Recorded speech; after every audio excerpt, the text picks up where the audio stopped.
অট্টহাস মন্দির।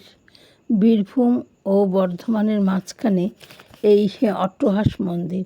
মন্দিরে ঢুকতেই বাবা শিব মৃত মা সতীকে কাঁধে তুলে নিয়ে যাচ্ছে এমন অবস্থায় শ্রীকৃষ্ণ সুদর্শন চক্র দিয়ে টুকরো টুকরো করে ছিলেন, তারই এক অংশ এখানে পড়েছে।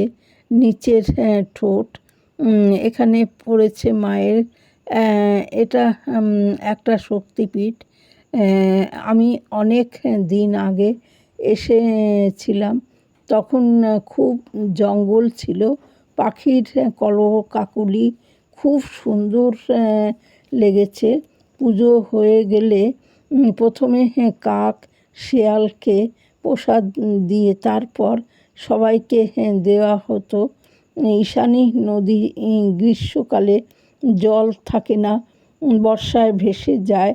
পূর্ব বর্ধমান দক্ষিণদিঘি গ্রাম, নিরল জায়গাটার নাম। খুব সুন্দর পরিবেশ, আমার কাছে খুব ভালো লেগেছে জায়গাটা। এবং এখানে এলে মনটা